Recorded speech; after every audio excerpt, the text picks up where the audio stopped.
पिछले वीडियो में हमने बात की कि एसी की फुल साइकिल में जो एवरेज करंट होती है वो 0 होती है, बट ऐसा तो नहीं है कि एसी में कुछ करंट नहीं होती। तो इसी चीज़ को दूर करने के लिए हम इसके दो तरीके निकालते हैं। एक तो हाफ साइकिल में आई एवरेज कितना होता है वो, और दूसरा इसका आईआरएमएस वैल्यू। तो अभी हम देखेंगे हाफ साइकिल में एवरेज करंट कितना होता है। So average value of current in half cycle of AC. सबसे पहले हम जानते हैं what is the equation of current. I equal to I naught sine omega t, where I is the instantaneous current, I naught peak value of current, omega angle of frequency, t time and sine the same. Current की definition की बात करें तो हम जानते हैं current is the rate of flow of charge, that means I equal to d q upon d t, where q is the charge. So we can see that dq is equal to I into dt. Now put the value of I in this equation. We will have I naught sin omega t into dt. So in half cycle total charge will be, अगर थोड़ा सा charge dq है तो total charge कितना हो जाएगा, q equal to integration of dq। और हमने कितना लिया हाफ साइकिल, तो इसलिए 0 से टाइम पीरियड कितना ले रहा हूँ t/2, फुल टाइम पीरियड कितना है कैपिटल T।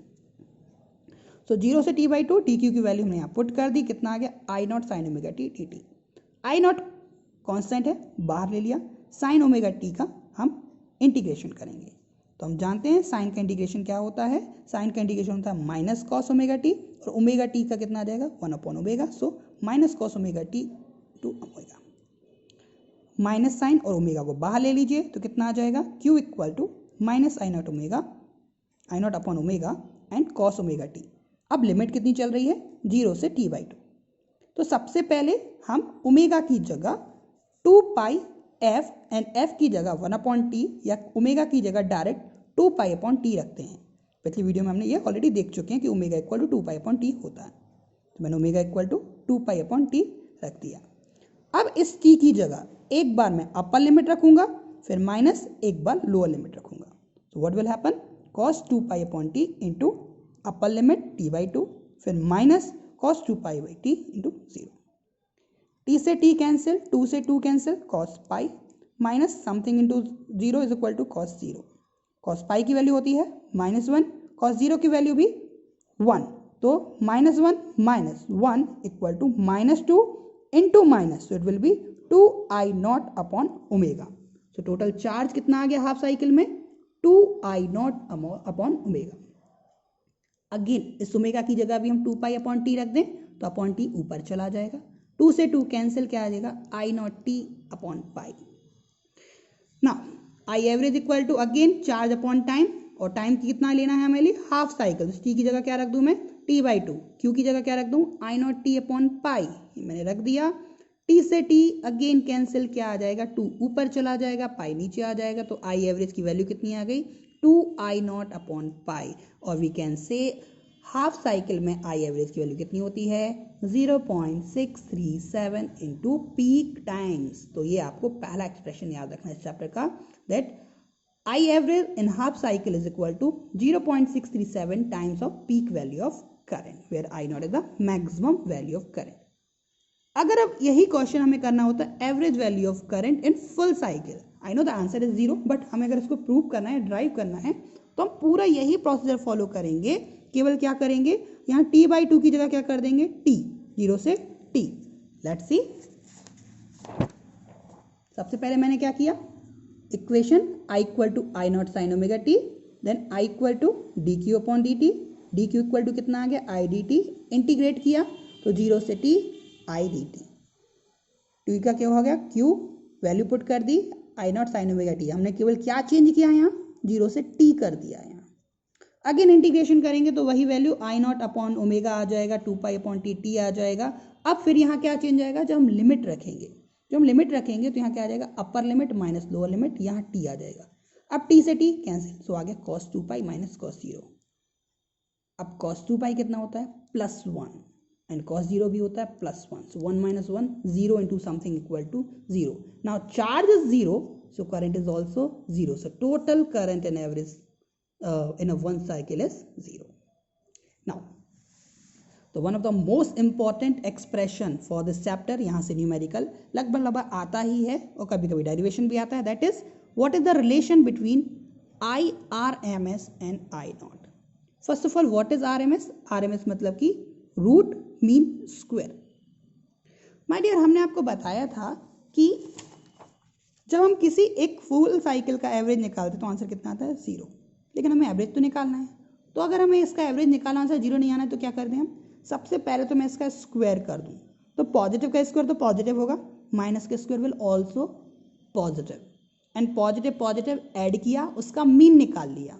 ठीक, अब लेकिन आपने स्क्वायर अननेसेसरी किया है तो उसका स्क्वायर का अपोजिट क्या होता है? Square root. तो मैंने वही किया है, पहले इसको स्क्वायर किया, उसका मीन निकाला और उसका स्क्वायर रूट निकाला, that is called RMS, root mean square. That is, अगर आपके पास, आप जानते हैं I इक्वल टू क्या होता है? I naught sine omega T, तो IRMS क्या है? सबसे पहले आप क्या करें? स्क्वायर, तो I का आपने क्या कर दिया? स्क्वायर। फिर क्या निकालना है? मीन। तो मीन निकालने के लिए क्या कर दें? इसको ऐड कर दें और टोटल डिवाइड कर दें। तो ऐड मतलब कि समीशन, दैट इज इंटीग्रेशन। सो कहाँ से? पूरी साइकिल की बात करें तो 0 से t में आपने इसका इंटीग्रेशन किया और डिवाइड टाइम कर दिया, दैट इज मीन आपने इसका क्या निकाल लिया? मीन निकाल लिया। स्क्वायर कर दिया, मीन निकाल लिया, लास्ट में क्या कर दें? इसका रूट निकाल लें। So that is IRMS equal to this one.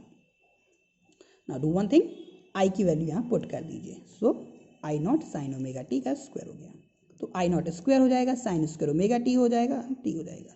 सबसे पहले ये तो कांस्टेंट, इसको बाहर निकालें, तो I नॉट स्क्वायर रूट से बाहर निकलेगा तो क्या आएगा? I not. टी रूट से बाहर निकलेगा तो कितना आएगा? रूट टी, क्योंकि यहाँ अंडर रूट आया। ठीक, अब अंदर क्या बचा? अंडर रूट इंटीग्रेशन ऑफ 0 से t sine square omega t T.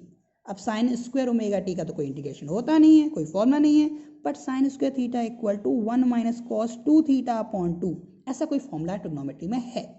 क्या लगाया? Sine square theta equal to 1 minus cos 2 theta upon 2 into d T.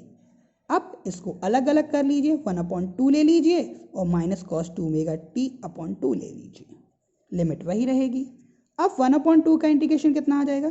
t/2, 0 से t लिमिट रखी तो कितना आ जाएगा? t/2 माइनस 0/2 तो कितना आ जाएगा? t/2। इसका इंटीग्रेशन कितना आ गया? t/2 with limit. Second part का देखें तो cos 2 ओमेगा टी की बात करें तो cos का इंटीग्रेशन कितना होता है? साइन, तो साइन 2 ओमेगा टी और 2 ओमेगा कितना आ जाएगा? 2 ओमेगा, तो 2 इंटू 2 ओमेगा 4 ओमेगा, क्योंकि यहाँ ऑलरेडी पहले 2 था, तो कितना आ गया? अब लिमिट रखेंगे जब, तो पहले तो ओमेगा की जगह क्या रखना पड़ेगा मुझे? 2π/t वगैरह वगैरह। लेकिन जब हम लिमिट रखेंगे तो sine n theta minus sine 0 is equal to always कितना होता है? 0, तो it will come 0 minus 0, so answer will be 0। So कितना आ गया हमारे पास? केवल t/2। अब इसको मैं क्या लिख सकता हूँ? Root t upon root two. Root t से रूट टी कैंसिल, क्योंकि हमारा ऑलरेडी बाहर जाता, तो क्या हमारे पास क्या आ गया? I not upon root two. तो IRMS की वैल्यू कितनी होती है? I not upon root two या 0.707 इंटू I नॉट। इस फॉर्मूले से एक न्यूमेरिकल पक्का आपको एग्जाम में मिल जाएगा, that is IRMS equal to I not upon root two. ऐसे same VRMS equal to V not upon root two. ठीक है, जहां V नॉट, I नॉट और V नॉट क्या है? पीक वैल्यू होती हैं, और IRMS क्या होती है? उसको हमें निकालना होता है। So IRMS equal to I not upon root two या VRMS equal to V not upon root two. ये फॉर्मूला आपके लिए बहुत ज़्यादा इंपॉर्टेंट है। कुछ बात करते हैं AC के बारे में।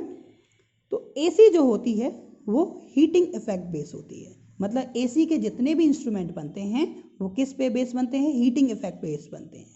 जबकि जो DC के इंस्ट्रूमेंट होते हैं वो किस बेस पे बनते हैं? मैग्नेटिक इफेक्ट बेस होते हैं।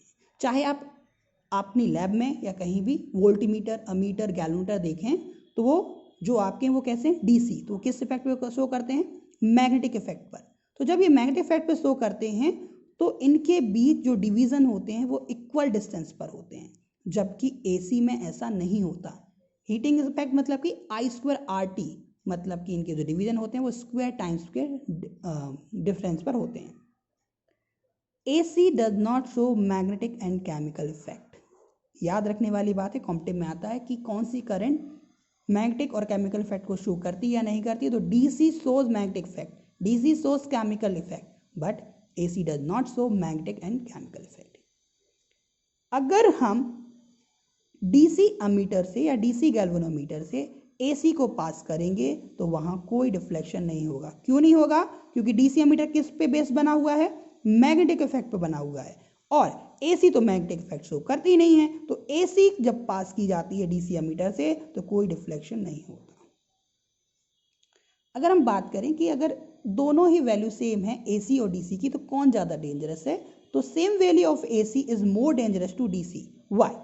देखते हैं। अगर VDC का पीक वैल्यू 220 है तो वो 220 ही रहेगा, लेकिन VAC का वैल्यू अगर 220 है तो उसका पीक वैल्यू कितना हो जाएगा? 220 इंटू √2। कैसे? यहाँ हमने रखा 220, V की बात करें, VRMS equal to V0 upon √2, 220 और अपॉन V0 अपॉन √2, तो V0 की वैल्यू कितनी हो जाएगी? यहाँ 2 टाइम्स मल्टीप्लाई हो जाएगा, that will be more dangerous. So question आता है, on the same value of AC and same value of DC, which one is dangerous? So what we will write? AC is more dangerous than DC.